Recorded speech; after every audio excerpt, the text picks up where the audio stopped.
I saw an article a few weeks ago about how they were rebooting The Thing again, but this time it was going to be set in space. The characters were going to be all these weird thumb people, and the title was going to be Among Us, which is apparently some super popular game. I don't know, but hearing this news, I went back to check out the 1982 version of The Thing, a movie I had heard a lot about, but never actually seen. I had, however, seen the 2011 version.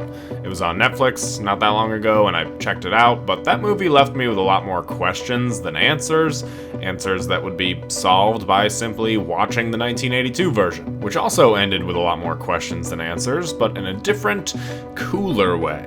This also led me down a deep rabbit hole of fan theories, speculation, and a very strange history regarding this film. I've always heard nothing but praise when it comes to the 1982 version of The Thing, and nothing but negatives when it comes to the 2011 version. And honestly, I was a little surprised when I found out the 1982 version was a critical and financial failure when it first released, and that the 2011 version actually has fans. Two now, actually, because I don't actually think this is that bad of a movie. In this video, I'm going to be going over each film, the stuff that I liked, didn't like, the legacy these movies have, and of course, the endings. This video is going to have full spoilers for both of these films, and if you haven't seen them, I advise that you do, and to start with the 1982 version. So grab your flamethrowers, flash any teeth fillings you might have, and let's head to Antarctica to uncover The Thing.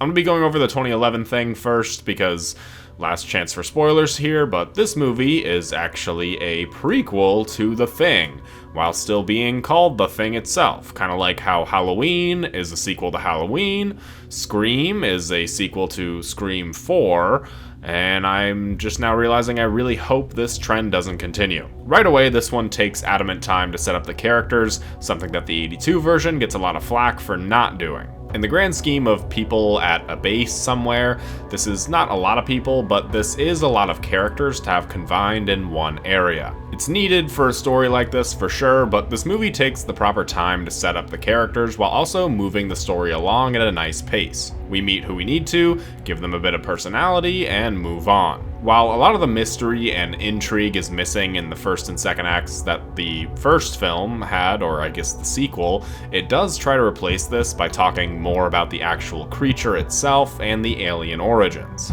This all essentially boils down to speculation with no concrete answers, so basically exactly what the 82 version did, but with somehow less answers. Of course, this film goes on to give us more answers to these questions, kinda, but I'll get back to that in a little bit. While the story is technically a prequel, it also shares a lot of the same scenes or types of scenes that the 82 version has. This also comes with a lot of subversions of these scenes because of how different the characters act, but there's also the additional aspect that there's a woman in this one.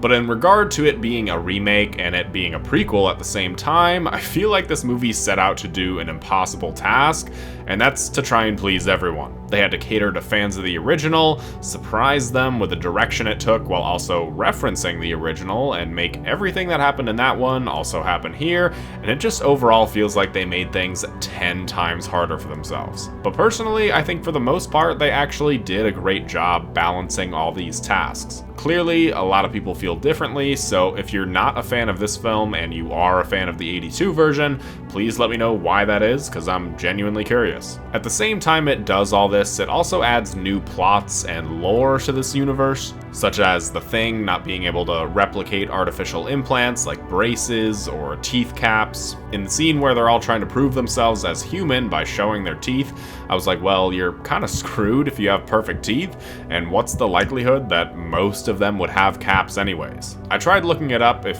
crowns was really popular in the 80s, but I couldn't find anything on it. They do talk about this when Adam says, "So I'm gonna get killed because I floss."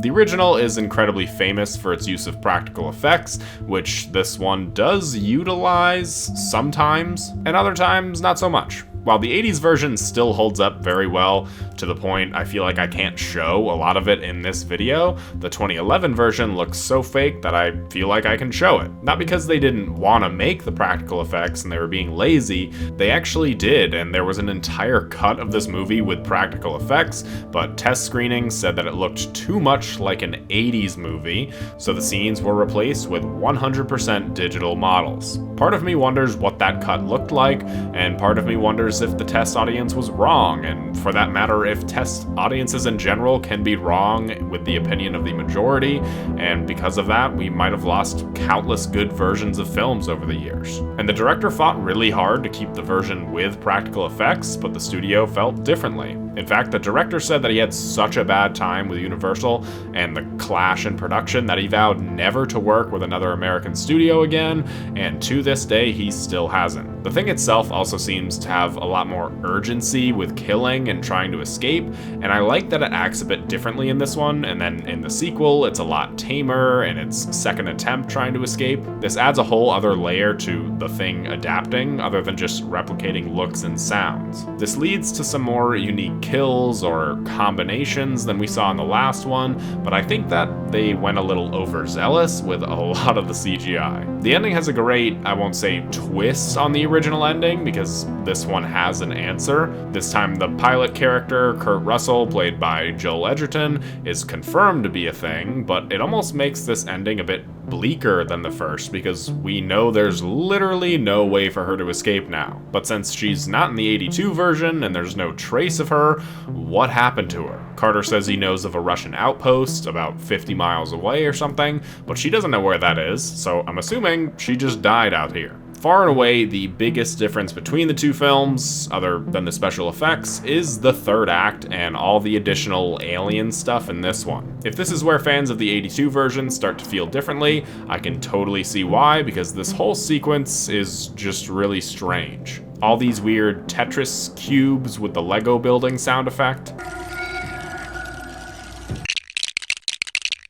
wasn't actually what was supposed to be there. It was all added in post-production, and it was supposed to be the alien pilot of the ship, and it would have gone together really well with the original beginning of the film, in which the alien crash lands on Earth after going planet to planet, collecting different alien species, one of which is the Thing, and does the same thing inside the alien ship that happens at the Norwegian base. This is again something that test audiences didn't like because it was too complicated, but it's something that sounds infinitely better than this. Also, if I had a nickel for every movie in which Mary Elizabeth Winstead survives an alien attack by throwing an explosive in an alien's mouth, I'd have 2 nickels. Which isn't a lot, but it's weird that it happened twice, right? The epilogue that plays during the credits leads perfectly into the 1980s version, answers a lot of the remaining questions, and is genuinely one of the better scenes in the film. Overall, I actually think this is a pretty solid film, and a really solid prequel/remake.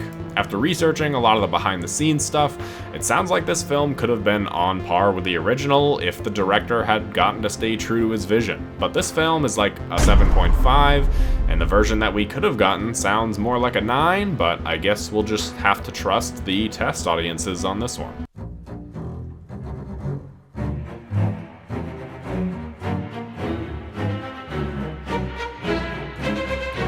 Like I said in the intro, this was my first time watching this version of the movie. I understand that I kind of ruined the experience of this movie a little bit by watching the 2011 one first, so I kind of just had to go into this one with the lens that this is the first one and all the context of the 2011 one doesn't exist. I think it's interesting that we see the alien ship in the opening credits, because that sort of explains everything right off the bat. Given how much of an emphasis there is on mystery in the first act of the film, I think it would have been a cooler reveal to not see the alien ship crash into Earth. I also love that it's the most stereotypical looking spaceship ever. Seriously, Marvin the Martian could be piloting this thing. So after watching the 2011 version, seeing this opening of the helicopter shooting at the dog makes a lot of sense.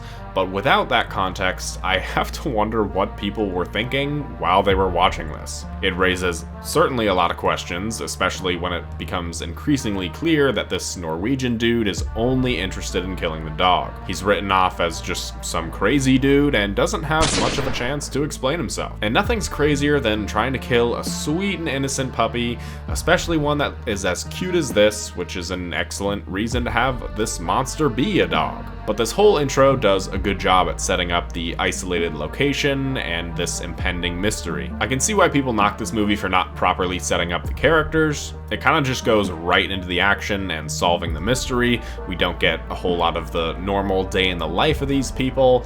It also doesn't explain what they're actually doing here. Doesn't really need to. We can infer that they're scientists from all the equipment and they're just stationed here. I just think it's kind of funny that this movie never explicitly goes into why they're there. All of this is set to the incredible score by Ennio Morricone. Hope I said that right, but this movie actually earned him not an Oscar nomination, but a Razzie nomination, which I think encapsulates just how well this movie has aged in comparison to when it first came out. The mystery deepens when they find the nearest Norwegian outpost absolutely destroyed. I wonder what could have possibly happened here. This whole scene has a ton of history with the prequel's context, and I actually think that the context provided in the prequel makes this scene all the more satisfying. But not having the context of any of this makes this scene terrifying. Something terrible happened here, and you have some sort of idea and threads to pull on, but certainly no answers. One thing I love is how the dog is actually its own character for a little while. The dog doesn't seem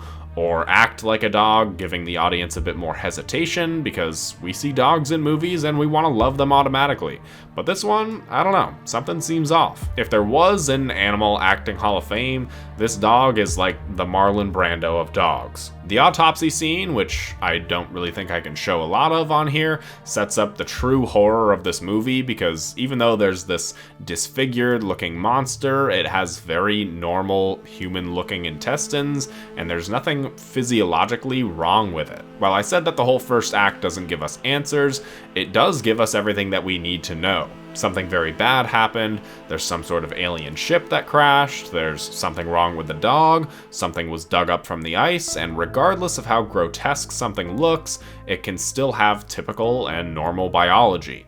All of this amounting to the fact that something is about to go very wrong. While I like the 2011 version, there's something that this film does far differently, and that's obviously its use of practical effects. This movie is through and through body horror, and the effects used in this film still make your skin crawl to this day.